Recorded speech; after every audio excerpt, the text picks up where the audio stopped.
to the CBF Podcast. Are you ready? Are you ready? Live from our Miami headquarters, broadcasting around the world. Live, you're locked in to the CBF Podcast with your host, Cayden Boozer, Benny Fragela, and Cameron Boozer. We talk. You listen. I want you to listen. Listen carefully. Very carefully. This is the CBF Broadcast, streaming worldwide and beyond.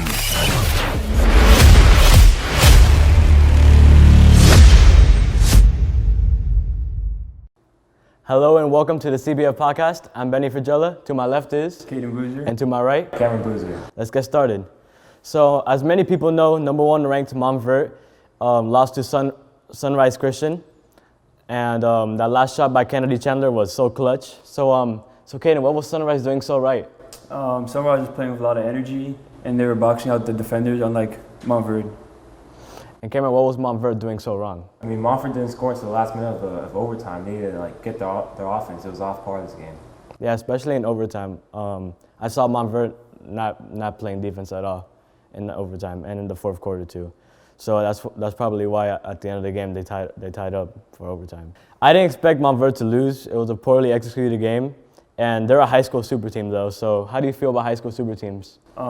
They're very unfair because when they play other teams, they blow them out by like 40, 50 sometimes, and they have a bunch of five-starters in their starting lineup. Do you not like super teams, Cameron? I mean, I think it's a little unfair. It's makes high school basketball a little less fun to watch. It's a little unfair and a little overpowered, and they're just blowing teams out. Yeah, we can't hate though because our Night Rider team is kind of like a super team. Yeah. We built it from second grade. We didn't really go out and get players like these high schools are doing, so it's like a family. Yeah, we built that relationship from young. Yep. Facts. Chemistry is always there. So another big signing in the summer was Jalen Green to the G League. Cameron, what's your opinion on players skipping college and going to the G League? I mean, I think it's good. You know, it's a way to make quick money, and you can go. It's like the same thing as college, because when you go to college for 1 year, you're not really getting that education. Like, you're not getting a degree or anything. You're just going to play basketball. So the same thing, we're just making money. And Cayden, do you think more players should follow in the footsteps of Jalen Green? Oh, for sure. In the G League, they're developing to come to the next level, which is the NBA, and they're learning the defenses and offenses that the NBA plays nowadays. Yeah, I think a lot of players should follow in those footsteps, especially people like LaMelo Ball. We see an example right there that didn't go to college and went to overseas, and he's doing pretty good right now in the season. How do you think he's doing? He's doing pretty well. I mean, these last 5 games, he's been amazing. He's averaging like 22, 5 and 5, with like 51% shooting at the three-point line. He's playing very well. Yeah. Okay. In music news, we saw a mixed reaction to The Weeknd's performance in the Super Bowl. Do you think it was good? No, it's trash. Why? Because the songs, they weren't that good. I mean, like the little settings, they're okay, but it wasn't like amazing. What do you think it was? I mean, I think it was okay. Some of the songs are old, very popular. I knew almost every song. It was very good. I liked it from beginning to end. I loved the introduction all the way until when they were on the football field all dancing.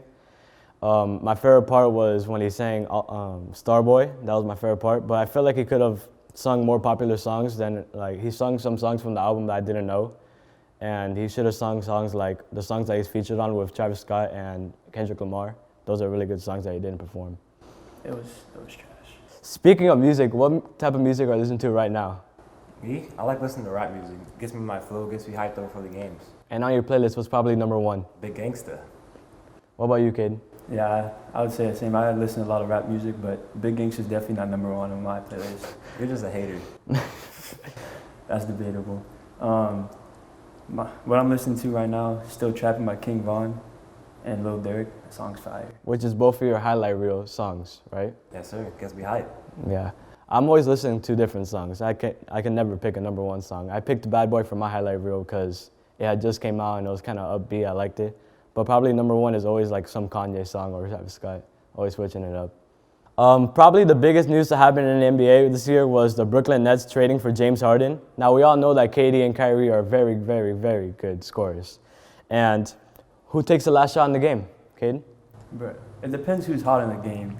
Because, if James Harden's hot, then of course you're going to give him the ball. But if KD or Kyrie's hot, you gotta give whoever's hot the ball. No, it's 100% Kevin Durant. Why is it always Kevin Durant? Because that ball's going in 100% of the time. I mean, didn't you see that when they played the Wizards and he had the last shot but he missed it? It's one shot. I'm giving it to him 10 out of 10 times. I think it depends on the situation. I mean, it depends who's hot always, but like, if it's right now isolation, you gotta give it to KD. No, you gotta give it to James Harden if it's isolation. And if it's right now you're bringing up the ball and you need a quick bucket, then you give it to Kevin Durant. yeah, If Kevin it's Durant. isolation, I'm giving it to Kyrie. What do you mean? Who's guarding Kyrie? See those dribble moves? Who's guarding Kevin Durant? 7 foot is gonna shoot over everyone. I mean, they could pull that Kristaps Porzingis. He's tall. Yeah, but who could guard James Harden off the step back? Cool, man. Okay. The NBA All-Star is now questionable due to COVID, and LeBron laid out his ideas for the All-Star game, saying that it would be a slap to the face to players. What do you think about this, kid? I don't think it's a slap in the face to players. I think All-Star weekends are like a break from like all the games in the week, and it's always fun for the players and for the fans too. LeBron said it's a slap in the face of the players, but All-Star Weekend's not really for the players. It's more for the fans. The fans are already not being able to go to games. You can't take away All-Star Weekend as well. Yeah, I feel the same way. Like, the fans already are very limited to what they can see. They can't barely see LeBron. Like, after games, they can't sign photos or take photos, you know. So, yeah, I think they should definitely have the All-Star game. So if they do have the All-Star game, who do you think should be the team captains? The team captain should be Kevin Durant for the East, and for the West, Steph Curry. Why do you think this? Because those are the two best players in each conference at the moment. Yeah. What about I you? think it should be Anthony Davis and Joel Embiid, battle of big men. It's true. I think it should definitely be KD and LeBron, because that's like something that everybody wants to see. Just KD and LeBron going at it, especially just picking teams. So yeah. I don't think the Anthony Davis one makes sense. Yeah, I don't think it makes sense. He's not even the first option on this team. He's the second option. Joel Embiid does make sense though, because how much points he's averaging right now. He's doing really good. I would say Joel Embiid and Nikola Jokic aren't in the same conference. No, they're in different conferences. Okay, so I'll say Joel Embiid and Nikola Jokic. Okay, so the season kind of just started. You know, we're not even midway there, but who do you think is an early contender for MVP? I think I have three options. It's either Joel Embiid, Nikola Jokic, and either KD or LeBron, because they're both playing very well. I say it's either going to be Joel Embiid or LeBron James. I think 100% Joel Embiid. He's having one of the best years he's had, and you know, always coming off injuries, and he's not having any this year. So I think this is his year to shine and get the MVP. I feel like his year because he's on the best team and he's playing the best that he's ever played before. Yeah, I feel like Embiid's like a really good like center for this time, because there's not that many like traditional big men. Like back in the day, there was Hakeem Olajuwon, there was Shaq, there was David Robinson. Now it's just Joel Embiid, and he's dominating. I think he's a mixture of like the new generation and like the old, because like he has footwork like the old bigs, but he also can like Step out, take and he'll hit a three. He'll hit a three if he's wide open. Yes, sir. And he's especially clutch. Way more clutch than Paul George. So who do you have for Defensive Player of the Year? This is kind of difficult, because I think Miles Turner. I think he's averaging like 3.9 blocks at the moment. It's tough. Anthony Davis? Anthony Davis. Yeah, definitely. I think right now he's not doing as good as he was doing at this time of the year last year, but I feel like as the year goes on, he's going to start averaging more blocks and especially steals, because long arms. So who do you think is going to win Rookie of the Year?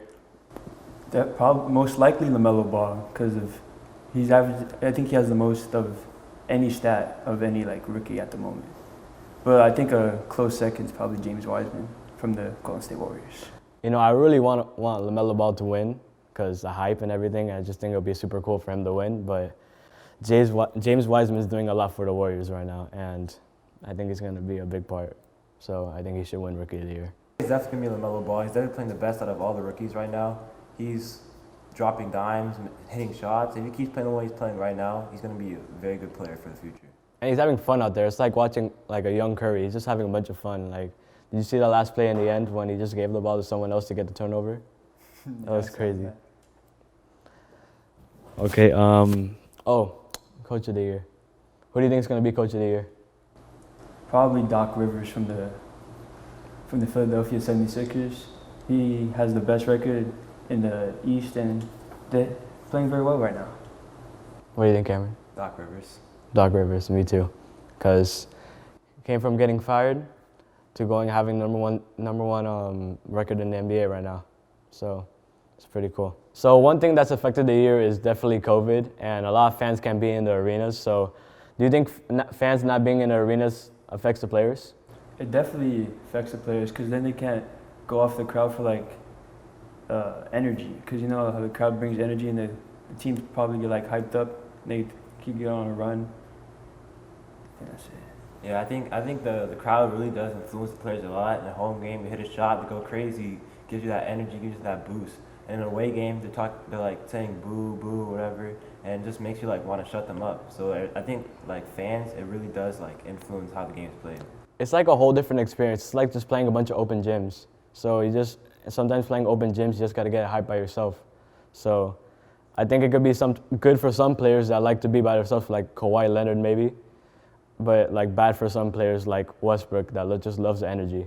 So can having fans sometimes like affect your game, like in a bad way? I mean, if like the fans are like saying like disrespectful things, it might like affect them and be like, oh wow, they just like disrespected me, and they can be like get out of their game, and their minds like they're not in it anymore. I think it depends on the player, because some players they shut out the crowd, and some players it really gets them. So if it really gets you, then it could really affect you. But if it doesn't, then you're fine. Yeah, I think for some players it could be difficult just hearing fans, and maybe it just like gets too loud and it gets into their head. So it might be like affecting them, but for me it doesn't affect me. I love the energy, and I love when players talk trash back to me because I like talking trash back to them. So it's just like a whole experience. I like it. Oh, I got a question for you. Do you start like the trash talk or like? Definitely, I definitely start the trash talk. Hey, what do you be saying when you hit threes? Ocean. So what's the craziest fan interaction you've seen with a player? Like in the NBA? Or your own experience, doesn't matter. Oh, actually I have an experience. In my last tournament, I think we were winning by like 25 or something, and there was a parent in the crowd that was like, "You're 17," and I was like, "I'm the youngest player on my team. That doesn't even make sense. I'm literally 13." I thought that was kind It doesn't affect you though, right? You just keep playing through it. No, there was like 5 seconds left in the game. So it was just funny. What about you, Cameron? One with Russell Westbrook in Philly, when the Philly fans flipping him off. I think that was probably the craziest one I've seen. The craziest one I've seen is Isaiah Thomas when a player was screaming at him a bunch of bad words because he wanted him to miss a free throw, because he wanted a free frosty if he missed the free throw. So that was probably the craziest one because he literally went up to the fans and like was talking to him. So it was pretty crazy. So Cayden, who has the craziest style in the NBA, or the best style? The best style? Shai Gilgeous-Alexander. He has some crazy drip. But people are gonna say Russell Westbrook because of some of the things he wears is like interesting. Like they're like out there. I say Russell Westbrook doesn't have the best drip, but I say he has the like most like fun to see drip. Like exciting? He comes to the game with whatever he wants to wear. It's like different varieties over there. It's like sometimes he wears like construction suit, or sometimes he dresses up. Just depends on how he feels. My favorite is honestly what KD and Kyrie have been doing. They've been wearing like, it's kind of like similar stuff. Like one day Kyrie would wear the low Travis Scott's, and then KD would wear the high ones. So I thought what they're doing over there is pretty cool. So that's probably my favorite style in the NBA right now, over there in Brooklyn. Okay, speaking of style, have you seen the UNC coach? His shoes? Williams? Yep. Oh, his shoes are insane. I think I saw a picture of him with like some low Air Forces, I think. They're insane. On the UNC Instagram, Yeah. he has all the best shoes, all the best Jordans. Yeah, my favorite ones is when he wears the ones, when he wears the high ones. Those are really nice.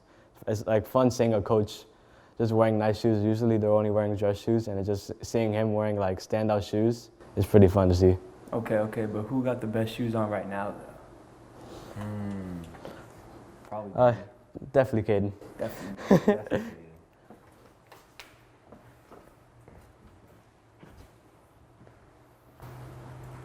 Some nice shoes, Cayden. Yeah. I got the best drip here. All right, nice.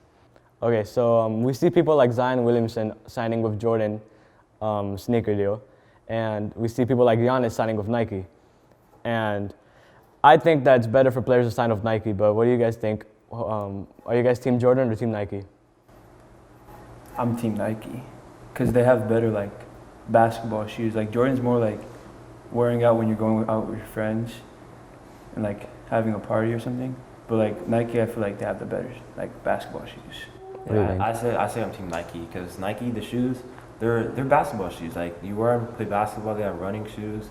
You can have whatever. Jordan's more like, you know, you're going out to a party, going to a nice little like get together with your friends. You're gonna wear nice shoes. You can't really wear them for basketball. I think when I go to tournaments, I see more people wearing like Kyrie's, Giannis's. I don't see anybody wearing the new Zion colorways or the Melos or the Chris Pauls. I don't see that much. I don't think I've seen anyone wear Zion. Yeah, because Zion Nike's just the best. Nike's just the best brand. Yeah, and I think the promoting, Jordan could do a little better for some shoes. I think Adidas sometimes promotes better shoes than not Nike than Jordan, but Jordan obviously has better shoes. Yeah, Adidas is trash.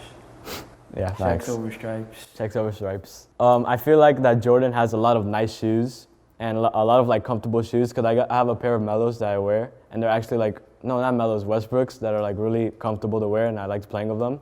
But I don't really see promotion for them, so I never really thought about getting some. And they're really fun to play with and they're stand out, so I like it. I only wear Nikes. I wore the Paul Georges and some Kyries. I think those are the best. Yeah. So, you know, talking about all this basketball just gets me excited for this weekend, which we're going to Houston for a tournament. What are you excited about that tournament? Oh, playing the new teams. I think there was a team that had like a 6'9" dude, a 6'7" dude. I think that would be an interesting matchup for us. What about you? Yeah, I just want to go out, play against everyone, dominate. A lot of teams that are coming for us now. Now we're number one in the country, and we're just gonna show out. Yeah, I honestly just miss tournaments, you know? I mean, we went to a tournament in Atlanta not too long ago, but I just miss playing. And I like playing with our team. It's super fun. Thank you for watching the CBF podcast. Make sure you like, Comment. And subscribe.